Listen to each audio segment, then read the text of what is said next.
बिस्मिल्लाहिर्रहमानिर्रहीम। अस्सलाम वालेकुम नाजरीन, मैं हूं नईम खान और आप देख रहे हैं मेरा डिजिटल चैनल। नाजरीन, पाकिस्तान की सियासत में एक बार फिर हलचल मच गई है और हमेशा की तरह इस तूफान के बीच में हैं इमरान खान और उनकी पार्टी पाकिस्तान तहरीक इंसाफ। ऐसा लगता है जैसे हर गुजरते दिन के साथ इक़्तिदार के ईवानों में एक नया वार तैयार होता है और इस बार भी निशाना वही लोग बनते हैं जो इमरान खान के करीब हैं। सबसे पहले बात करते हैं तहरीक इंसाफ की अंदरूनी लड़ाई की, तो हलीमा खान और शेर अफजल मरवत आमने सामने हैं। हलीमा खान ने शेर अफजल मरवत को निशाना बनाते हुए कहा, शेर अफजल मरवत जैसे लोग बेशर्म हैं, उनका ज़हनी तवाज़ुन खराब है। ठीक भी नहीं है उनका तवाज़ुन। उनको टीवी पर भेजा जाता है कि इमरान खान की फैमिली पर हमला करें, उसकी बातों को संजीदगी से न लें। जवाब में शेर अफजल मरवत ने हलीमा खान पर संगीन इल्जाम आयद किए कि हलीमा खान ने मुझे एस्टेब्लिशमेंट का टाउट कहा, जबकि खुद वो दरअसल एस्टेब्लिशमेंट की टाउट हैं। हर जगह दंदनाती फिरती हैं, कभी गिरफ्तार नहीं हुई। एक साल में हलीमा खान ने तकरीबन पार्टी को मुकम्मल कंट्रोल में ले लिया है। दोनों रहनुमाओं के इख्तलाफात रोज बरोज बढ़ते जा रहे हैं, जिसका नुकसान सिर्फ और सिर्फ इमरान खान और पार्टी को हो रहा है। दूसरी तरफ पीटीआई के चेयरमैन बैरिस्टर गौहर अली खान ऐलान कर चुके हैं कि 14 अगस्त को आज़ादी का जश्न भी मनाया जाएगा और इमरान खान की रिहाई के लिए भरपूर आवाज भी उठाई जाएगी। गोया ये दिन सिर्फ झंडे लहराने का नहीं बल्कि एक बड़े सियासी पैगाम का दिन बनने वाला है। नाज़रीन, पीटीआई के अंदरूनी इख्तलाफात की खबरें तो रोज आती रहती हैं, मगर अब हुकूमती इत्तेहाद में भी वही दरारें वाज़ेह दिखाई दे रही हैं। खासतौर पर मुस्लिम लीग में भी बगावत हो रही है। वजीर आला पंजाब की ब्यूरोक्रेसी में तकर्रुरी के मामले में सियासी मुदाखलत बर्दाश्त न करने की पॉलिसी नून लीग में अंदरूनी सतह पर मुबैना कशीदगी का सबब बन रही है।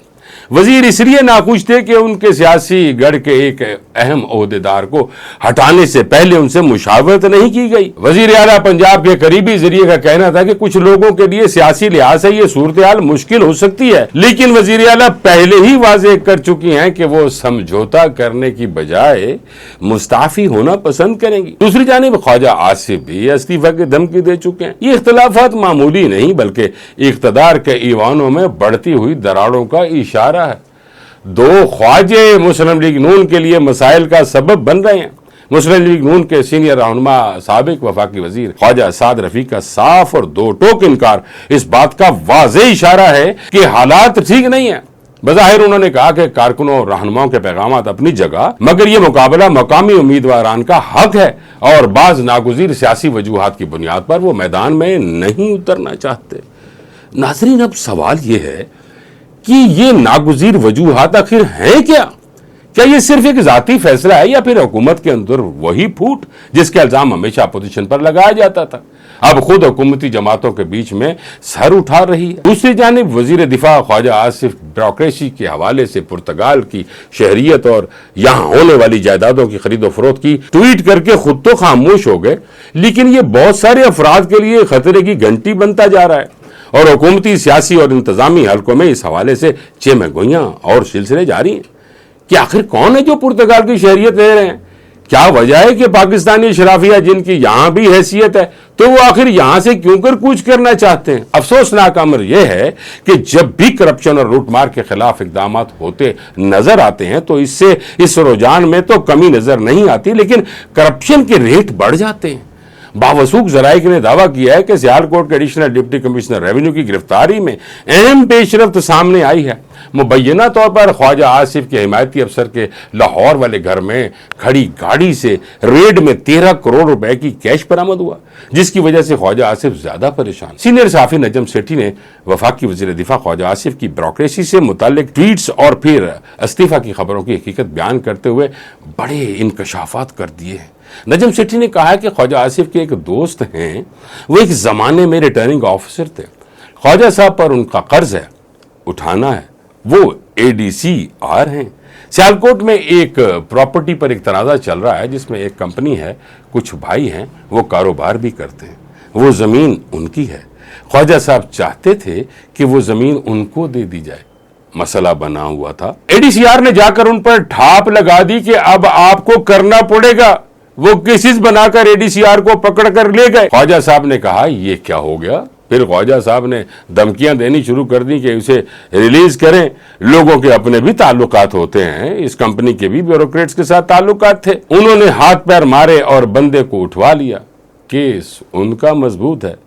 ناظرین, پاکستان کی ڈپلومیسی کا ایک اور شاندار باب لکھا جا رہا ہے. Army chief field marshal general Asim Munir نے صرف 2 ماہ کے اندر دوسرا اہم غیر ملکی دورہ کیا ہے, اور یہ اس بات کا واضح ثبوت ہے کہ پاکستان آج عالمی سطح پر نہ صرف اپنا مقام مضبوط کر رہا ہے بلکہ ایک ایسے وقت میں سفارتی کامیابیاں حاصل کر رہا ہے جب ہمارے مخالفین, خاص طور پر بھارت, عالمی سیاست میں تنہائی کا شکار ہیں. ISPR کے مطابق جنرل عاصم منیر نے اس دورے میں chairman joint chief of staff general Dan Caine سے اہم ملاقات کی. اس ملاقات میں باہمی پیشہ ورانہ دلچسپی کے امور پر تفصیلی بات چیت ہوئی. جنرل عاصم نے جنرل کین کو پاکستان کے دورے کی باضابطہ دعوت دی, جو پاکستان اور امریکہ کے بڑھتے تعلقات کا ایک اور مضبوط اشارہ ہے. اس کے علاوہ آرمی چیف نے دوست ممالک کے ڈیفنس چیف سے بھی ملاقاتیں کی اور پاکستانی کمیونٹی کے ساتھ انٹریکٹیو سیشن میں انہوں نے سرمایہ کاری بڑھانے, ملک کی ترقی میں کردار ادا کرنے اور پاکستان کے روشن مستقبل پر اعتماد رکھنے کی ترغیب دی. کمیونٹی نے بھی اپنی محبت اور وفاداری کا جواب دیتے ہوئے عزم کیا کہ وہ پاکستان کی ترقی اور خوشحالی میں ہر ممکن کردار ادا کریں گے. لیکن ناظرین, یہ سب ایک تسلسل کا حصہ ہے. یاد کریں, محض 2 ماہ پہلے جنرل عاصم منیر نے امریکہ کا انتہائی کامیاب دورہ کیا تھا. اس دورے میں انہوں نے امریکی سیاسی و عسکری قیادت کو براہ راست پاکستان کا موقف پیش کیا, اور نہ صرف پاکستان کو ایک ذمہ دار اور اہم پارٹنر کے طور پر تسلیم کرایا بلکہ دفاعی, اقتصادی اور علاقائی استحکام پر بھی اہم پیش رفت حاصل کی. اس وقت دنیا نے دیکھا کہ پاکستان اور امریکہ کے تعلقات ایک نئی سطح پر پہنچ چکے ہیں, اور یہ بات بھارت کو کسی صورت ہضم نہیں ہو رہی. اب ذرا بھارت کا حال سنیں. ایک طرف پاکستان ہے جو امریکہ, مشرق وسطیٰ اور دوست ممالک کے ساتھ تعلقات کو نئی بلندیوں تک لے جا رہا ہے, اور دوسری طرف بھارت ہے جو اس وقت امریکہ کے ساتھ سخت تجارتی کشیدگی میں مبتلا ہے. اور یہ کشیدگی کوئی عام بات نہیں بلکہ ڈونلڈ ٹرمپ کا تازہ بیان اس کی شدت کو واضح کر رہا ہے. ٹرمپ نے کھل کر کہا, ناقابل یقین ہم نے بھارت کے لیے جو کچھ کیا اس کے بعد بھی وہ روس کو چنتا ہے. یہ بہت بڑی بے ادبی ہے. میں نے بھارت کو سب سے بڑا معاشی فائدہ دیا, انہیں امریکہ کے ساتھ تجارت کی اجازت دے کر, اور اب جب میں نے امریکی روزگار کے تحفظ کے لیے محض 50% ٹیرف لگایا تو یہ ہے ان کا جواب. افسوسناک. اگر مودی سمجھتا ہے کہ پیوٹن اسے آنے والے وقت سے بچا لے گا تو یہ اس کی بہت بڑی غلط فہمی ہے. امریکہ تیز اور سخت رد عمل کرے گا, شاید 100% ٹیرف لگا دے یا اس سے بھی زیادہ. امریکہ سب سے پہلے. اس بیان کا مطلب صاف ہے, امریکہ بھارت پر اعتماد نہیں کر رہا. ٹرمپ نے کھلے عام مودی کو وارننگ دی ہے کہ اگر وہ روس کے ساتھ چمٹ کر بیٹھا رہا تو امریکہ نہ صرف 50% ٹیرف لگائے گا بلکہ اسے 100% تک بھی لے جا سکتا ہے. یہ صرف ایک معاشی دھچکا نہیں ہوگا بلکہ بھارت کی پوری برآمدی معیشت کو ہلا کر رکھ دے گا. ادھر بھارت کی تنہائی ہر گزرتے دن کے ساتھ بڑھ رہی ہے. اس کا روایتی اتحادی امریکہ اس پر معاشی تلوار چلا رہا ہے. روس کے ساتھ تعلقات نے مغربی دنیا کو مزید ناراض کر دیا ہے, اور خطے میں پاکستان کی بڑھتی ساکھ نے بھارت کے پروپیگنڈا کی ہوا نکال دی ہے. ناظرین, کل بھارت کے ایئر چیف نے ایک ایسا شاندار انکشاف کیا ہے کہ جسے سن کر نہ صرف ہنسی آتی ہے بلکہ بندہ سوچتا ہے کہ یہ لوگ حقیقت میں اپنی عوام کو سمجھتے کیا ہیں. جناب بڑے فخر سے فرماتے ہیں کہ بھارت نے جنگ کے دوران پاکستان کے 5 لڑاکا طیارے اور ایک ریڈر طیارہ تباہ کر دیا تھا, اور یہ اعلان کب ہو رہا ہے؟ جنگ ختم ہونے کے ٹھیک 3 ماہ بعد. جی ہاں, 3 مہینے تک مکمل خاموشی, اور اب اچانک جیسے کسی پرانی ہالی ووڈ فلم کا سین یاد آ جائے. ایئر چیف صاحب قوم کو ایک نیا ہیروئک کارنامہ سنا رہے ہیں.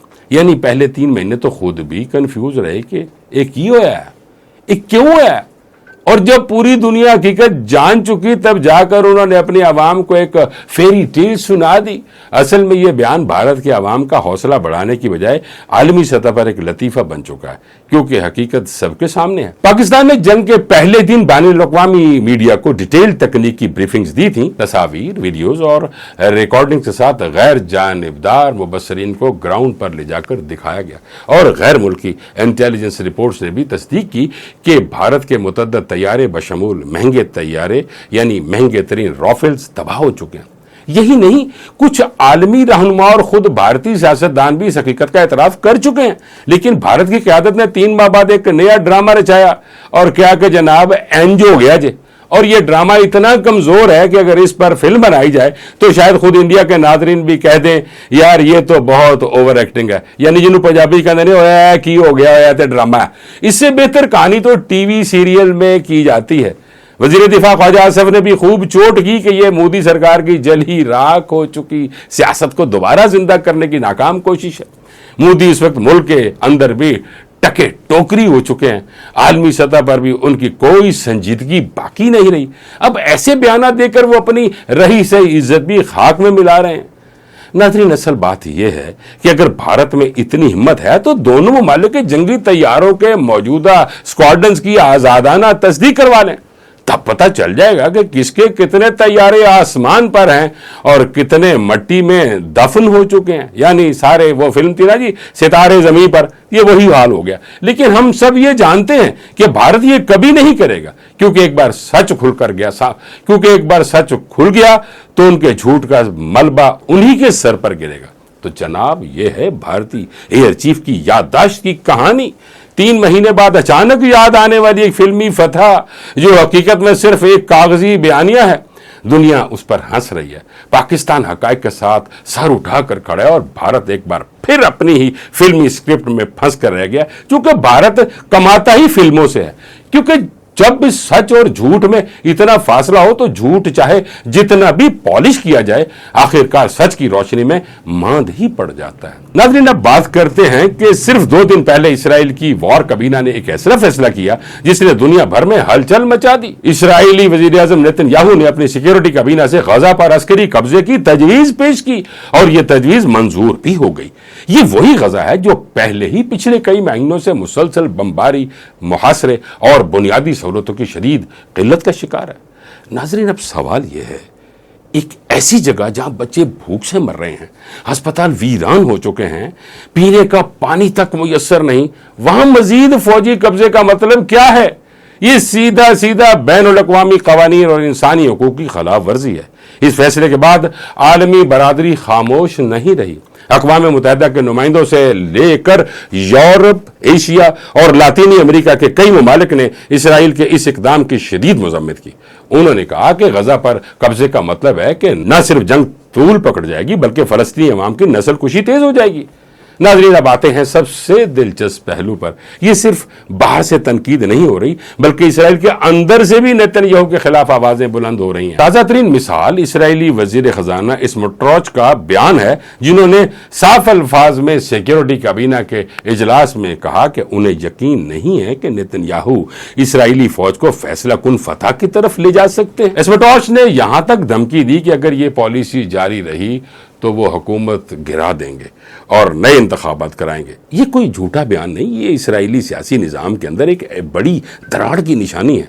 ये सब वाक़यात इस बात का सबूत हैं कि नेतन्याहू की पॉलिसियाँ न सिर्फ बैनुल-अक़वामी क़वानीन के खिलाफ हैं बल्कि खुद इसराइल के लिए भी नुकसानदेह साबित हो रही हैं।